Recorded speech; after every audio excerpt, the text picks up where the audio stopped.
Assalamualaikum warahmatullahi wabarakatuh. Sampai berjumpa kembali dengan podcast Dulaut yang hari ini kedatangan tamu agung dari Balai Besar Guru Penggerak Provinsi Jawa Timur, Bunda Maita Purnamasari Agustin. Bunda Mai, sehat ya?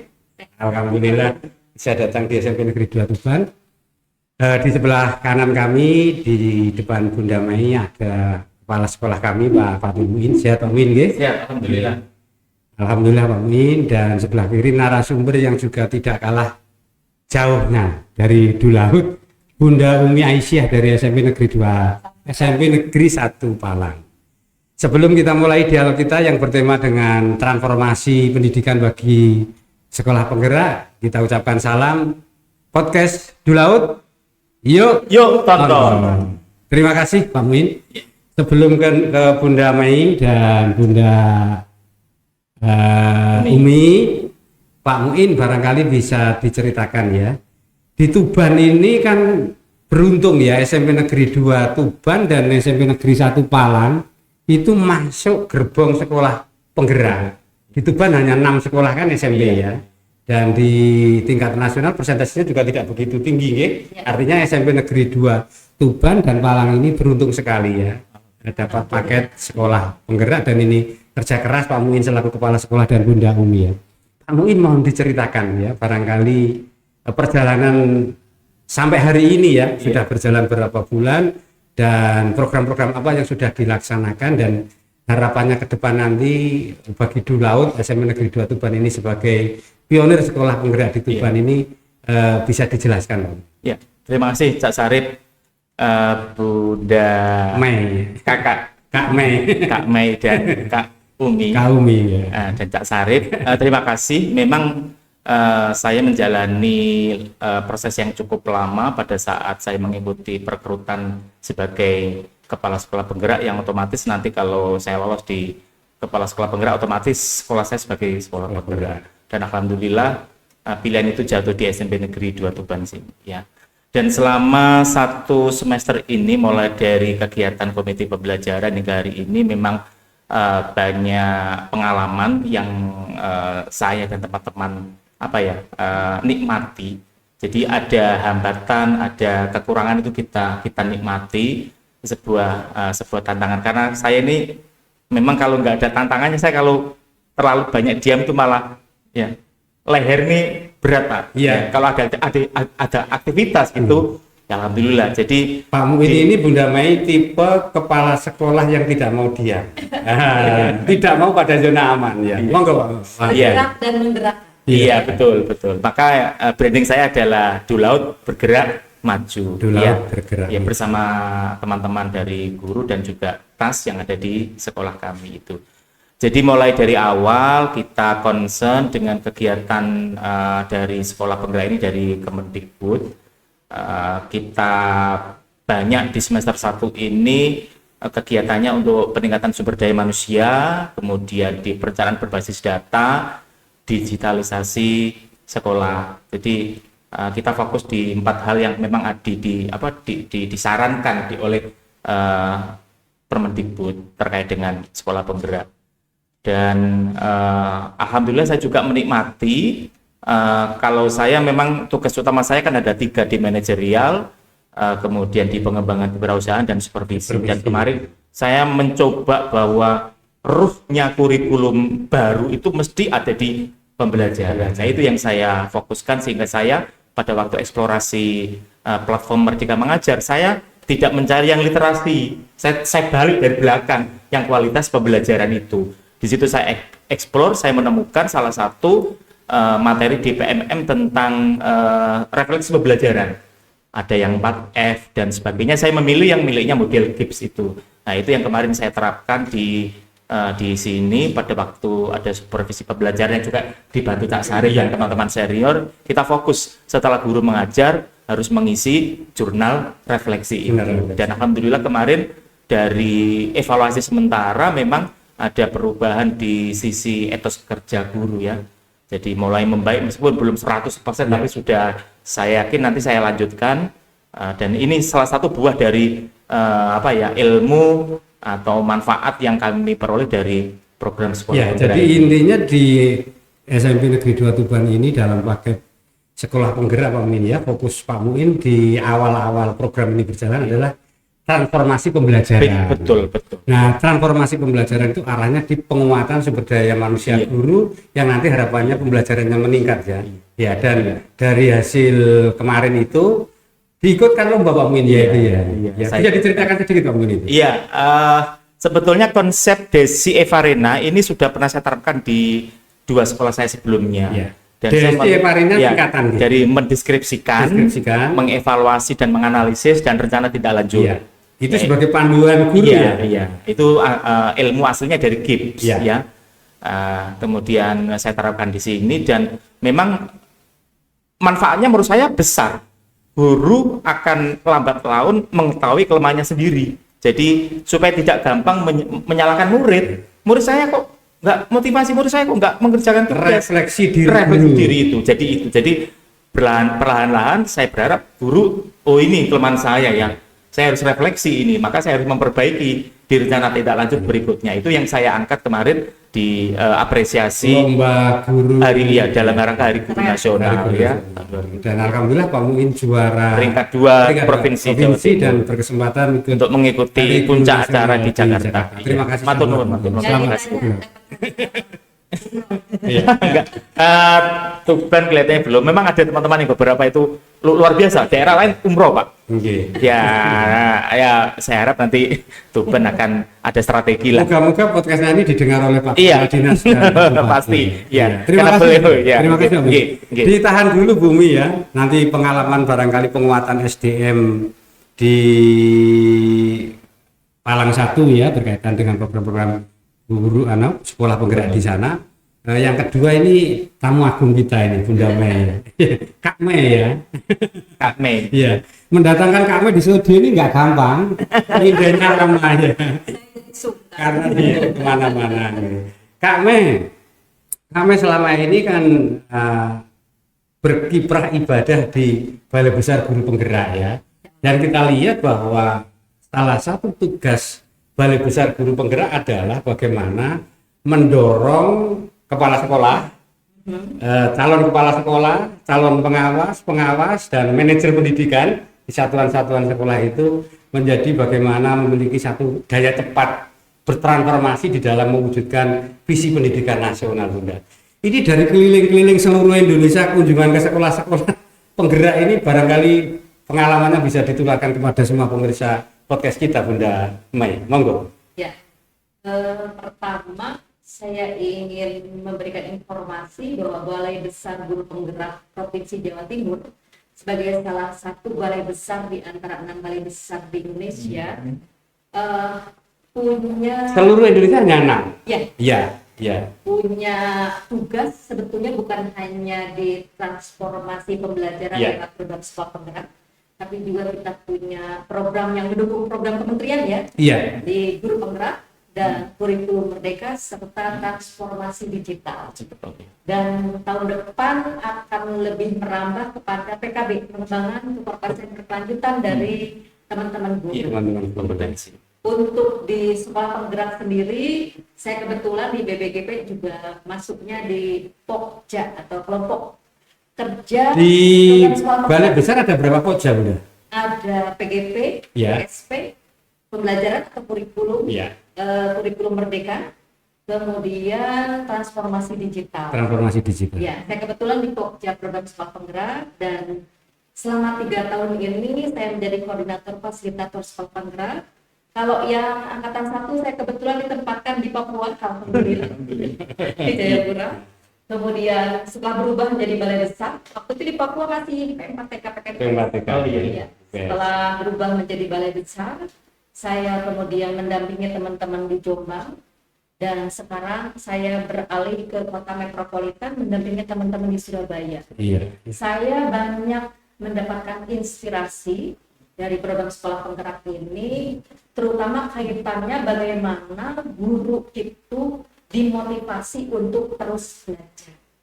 Kemudian kepala sekolah dan pengawas sekolah mendampingi teman-teman guru dalam belajar. Bahkan di tahun kedua untuk angkatan 2, kalau angkatan 3 sudah masuk otomatis ya.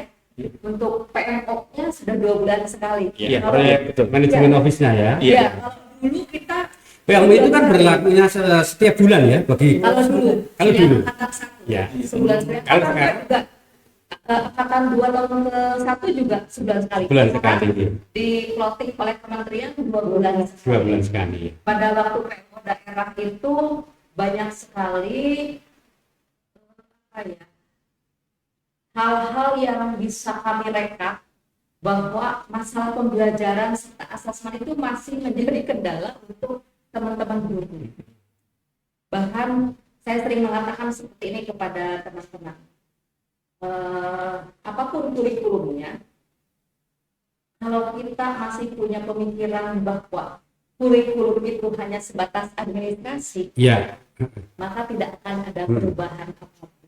Kurikulum lebih pada culture ya, budaya belajar. Pada paradigma berpikir kita. Bagaimana perencanaan pembelajaran bukan hanya sekedar administrasi, tapi lebih kepada perencanaan kita dan pembelajaran. Bagaimana guru, sudah bagus ya di SMP 2 ya, ada refleksi, sehingga dari refleksi itu kita mendapatkan umpan balik dan melakukan perbaikan kinerja, terutama pada peningkatan kualitas pembelajaran.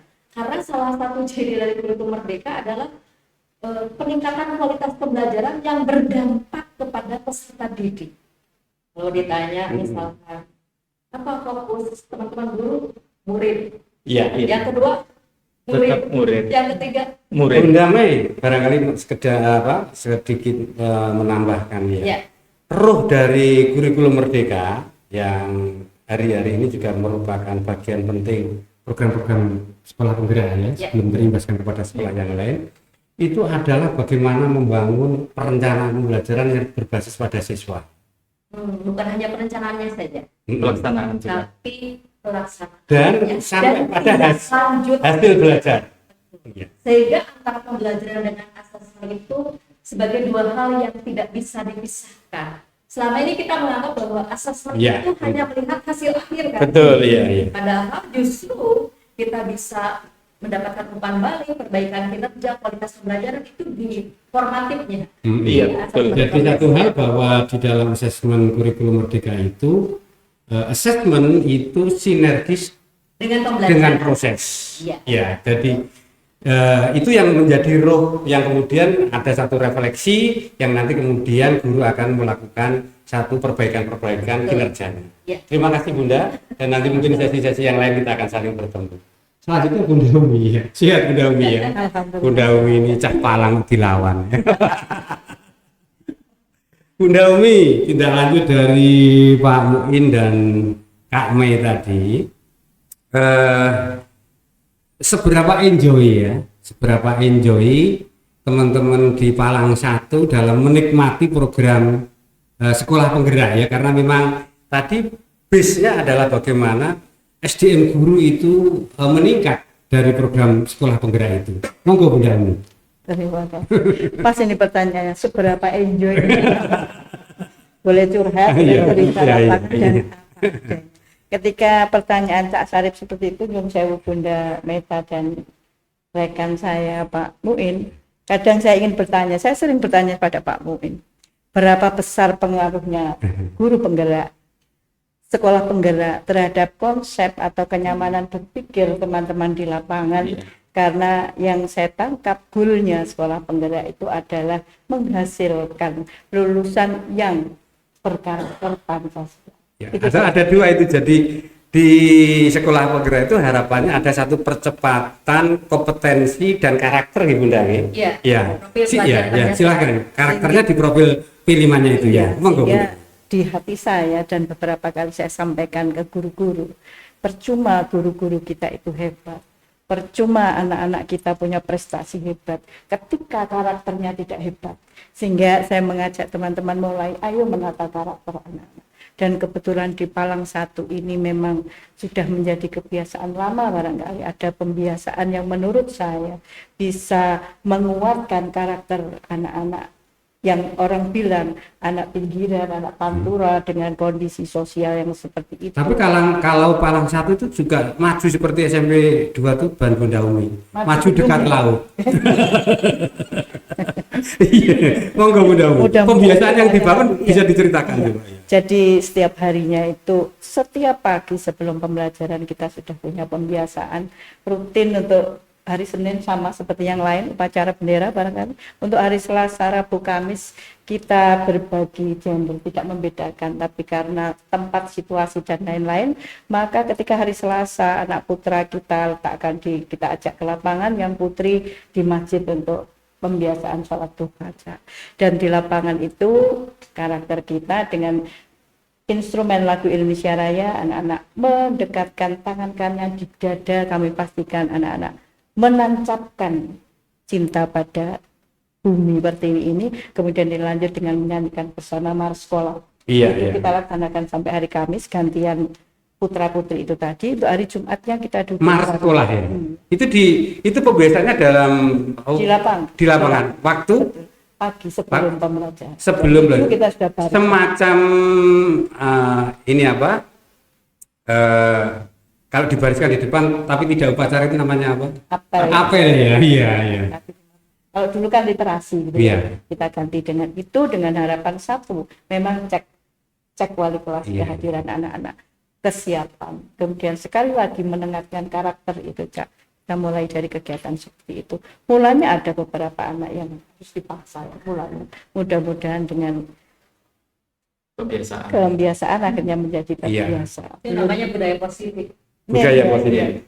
Bunda Umi, jadi dari pola pembiasaan yang dibangun setiap hari, mulai hari Senin upacara, hari Selasa ada sholat duha, dan hari yang lain ada ngaji bersama. Itu sebenarnya membangun karakter 5 hal di proyek profil Peran Pancasila itu ya, religi, nasionalisme yang ada di sana, dan kecintaan terhadap kultur sekolahnya yang melalui Mars ya. Ada pembiasaan yang lain Bunda Umi selain itu?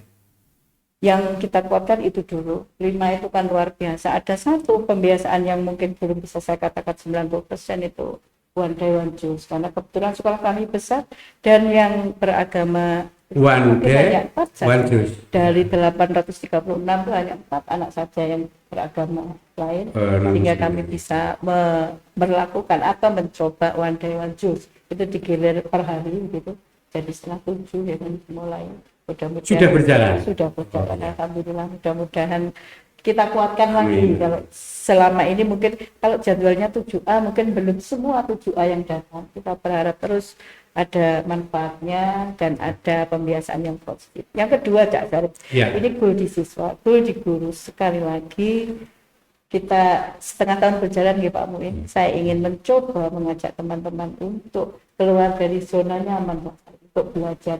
PMM itu harus kita pelajari, sayangnya kan mandiri. Tidak semua orang itu mau dan memahami, terbiasa mungkin. Iya betul.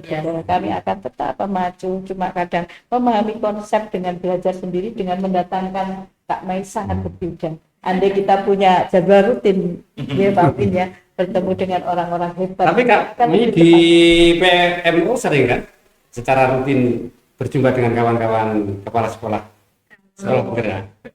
Tahun kedua ini sudah tidak mendampingi PMO. Oh gitu ya. Iya. Tapi kepala sekolah dihadirkan pada forum komunikasi dan koordinasi secara penggerak. Sebulan sekali pasti bertemu dengan teman-teman kepala sekolah. Terima kasih Bunda Umi ya. Jadi kita masih ingat bahwa karakter dibangun itu salah satu senjata pamungkasnya adalah kebiasaan. Para motivator itu kan selalu membuat satu circle. Takdir kita itu kan bisa dirunut. Apa pikiranmu, apa perkataanmu, apa tindakanmu, apa kebiasaanmu, ya, nasionalisme, religi dan kecintaan kepada sekolah. Setelah biasa kemudian menjadi karakter, dan setelah karakter menjadi nasib. Terima kasih Pak Muin yang sudah, karena waktu kita terbatas Pak Muin yang telah bagaimana membangun transformasi pembelajaran di SMP Negeri 2 Tuban sebagai pionir sekolah penggerak, dan moga-moga nanti bisa terus dikembangkan karena memang proyek penguatan SDM guru itu tidak ada selesainya. Dan nanti apa yang sudah dilakukan oleh SMP Negeri 2 Tuban nanti bergaul dengan program-program peningkatan kompetensi bagi guru oleh Balai Besar Guru Penggerak Provinsi Jawa Timur, Bunda Mei ya. Moga-moga nanti bisa ke sekolah kami lagi. Boleh pantun? Boleh. Nanti berpantun semuanya, saya juga tak berpantun. Ya. Boleh ya. Air teriak Prabu laju. Cakep. Tuban bergerak, Indonesia maju. Oke. Bersih ketemu tempe. Terima kasih Kak Me.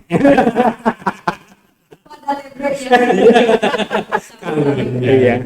Terima kasih Bunda Umi ya. Moga-moga Palang 1 selalu sinergi dengan SMP Negeri 2 Tuban dalam mentransformasi pendidikan di Kabupaten Tuban, sehingga nanti karakter-karakter muncul kekhasan dari kawan-kawan dari Palang 1, dan bagaimana penguatan pembelajaran di SMP Negeri 2 Tuban terus bergerak maju. Amin. Terima kasih. Ya, terima kasih semuanya. Iya. Pantunnya tidak ya? Boleh dipantun. Jalan-jalan ke Kota Malang, saya tidak lupa memberi lemper. Iya. Saya siap di satu Palang untuk membangun karakter. Luar biasa. Pak Muin ingin berpantun nggak? Saya nggak bisa kalau mikir dulu. Spontan. Nah, terima kasih Pak Muin, semoga selalu sehat, dan insya Allah kerja besar Pak Muin, Bunda Umi, Bunda Mei, insya Allah semuanya berniat ibadah. Amin. Dan Allah nanti akan memudahkan jalan kita bersama. Amin. Di kiprah tarekat pendidikan Indonesia. Terima kasih, sampai berjumpa kembali dalam kesempatan yang berbeda dan berbahagia. Salam podcast Dulaut kita. Assalamualaikum warahmatullahi wabarakatuh. Waalaikumsalam warahmatullahi wabarakatuh.